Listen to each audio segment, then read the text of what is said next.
बदलने वाली है और आज पूरे दिन बिहार में सियासी गर्मी भी रही है। क्या कुछ हुआ है, देखिए हमारी रिपोर्ट में।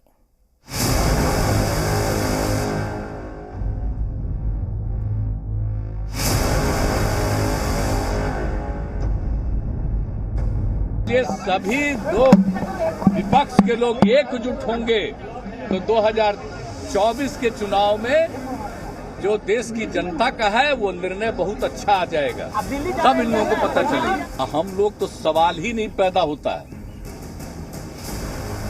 मर जाना कबूल है, उनके साथ जाना हमको कभी कबूल नहीं है। ये अच्छी तरह जान लीजिए, समझ लीजिए। नीतीश कुमार की राजनीति का सबसे पहला मूल मंत्र है, ना तो कोई स्थायी दोस्त होता है और ना ही कोई स्थायी दुश्मन। जो नीतीश कुमार कुछ समय पहले तक बीजेपी और केंद्र सरकार को पानी पी पी कर कोस रहे थे, 2024 में बीजेपी को हार के लिए बद्दुआएं दे रहे थे, अब वही नीतीश 2024 से पहले बीजेपी को जिताने के लिए एनडीए से जुड़ने जा रहे हैं। सुबह नीतीश कुमार बक्सर पहुंचे तो उनका स्वागत करने खुद केंद्रीय मंत्री और बक्सर के सांसद अश्विनी चौबे पहुंचे थे। नीतीश कुमार ने बीजेपी नेता के साथ बक्सर के प्रसिद्ध ब्रह्मेश्वर नाथ मंदिर में पूजा अर्चना की।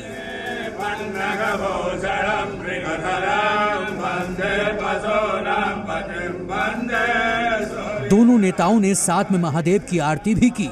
ऐसा लग रहा था जैसे नीतीश कुमार नई शुरुआत के लिए महादेव का आशीर्वाद ले रहे हों। वैसे तो बक्सर में नीतीश कुमार का कार्यक्रम पूर्व निर्धारित था, लेकिन नीतीश कुमार के अगले प्लान की कहानी भी पहले से ही निर्धारित है। हम ही ने किया है ना, कोई दूसरा किया है। अरे हम ही पहली बार लेके आए थे और अंतिम में हम ही लेके आए। ये काम करवाना है। अश्विनी चौबे जी, आप पहली बार यहाँ आए थे और पहली बार सीएम को लेके आए। माना जाए कि सरकार का कलर बदलने वाला है। निश्चित रूप से भगवान की कृपा होगी, जो भगवान राम सोचेंगे वही होगा। अश्विनी चौबे ने भी इशारों में बहुत कुछ साफ कर दिया था। बीजेपी की ओर से सुर बदलने की शुरुआत हुई तो जेडीयू के नेताओं ने भी सुर बदलना शुरू कर दिया। भारतीय जनता पार्टी तो निश्चित रूप से राजनीतिक गतिविधि जो हो रहा है उस पर तो हम नजर रखे हैं।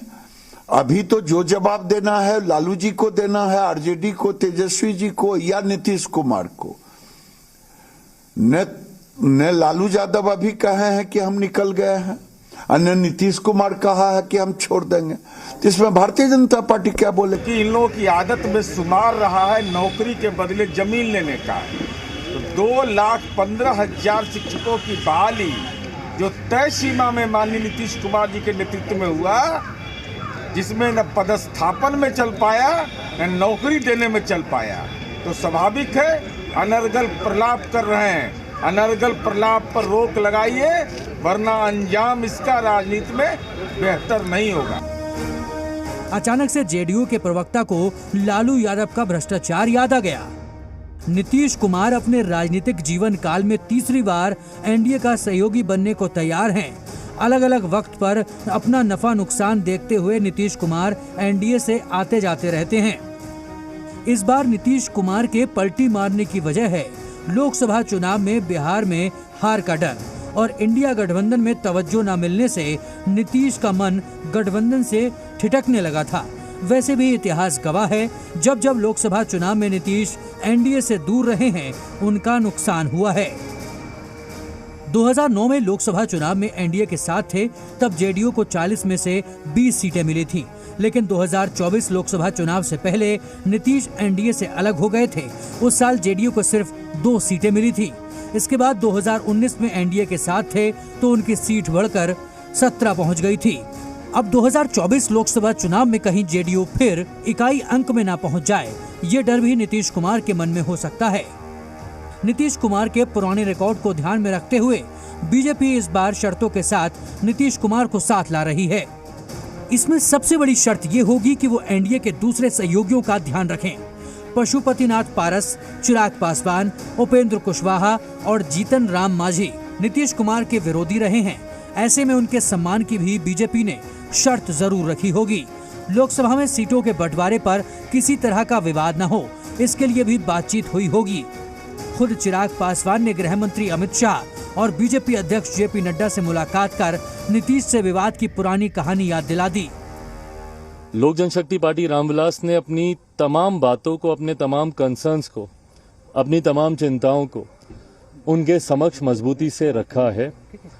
उनके द्वारा भी एश्योरेंस कई विषयों पर दिया गया है।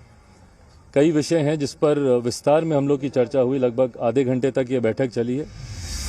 जाहिर है नीतीश कुमार राजनीति की हवा देखते हुए कोई भी फैसला लेते हैं। तीसरी बार एनडीए में शामिल होने पर वो अपना सियासी नफा नुकसान जरूर देख रहे होंगे। विधानसभा में कम सीट होने के बावजूद नीतीश कुमार का मुख्यमंत्री पद बरकरार रहेगा। जेडीयू के संभावित टूट का खतरा भी टल जाएगा। लोकसभा चुनाव के साथ साथ विधानसभा चुनाव में मोदी के चेहरे का फायदा मिलेगा। वक्त का पहिया बदलता है तो दुश्मन भी दोस्त नजर आते हैं और दोस्त भी दुश्मन जैसे लगते हैं। बिहार की राजनीति को समझना बड़े राजनीतिक पंडितों के लिए भी आसान नहीं है। बिहार में कब क्या हो जाए कोई नहीं जानता। रविवार का दिन बिहार की राजनीति में फिर से इतिहास लिखने वाला है, जिसका असर अगले कुछ महीनों में लोकसभा चुनाव पर पड़ना तय है। पटना से रवि त्रिपाठी और प्रशांत कुमार के साथ ब्यूरो रिपोर्ट।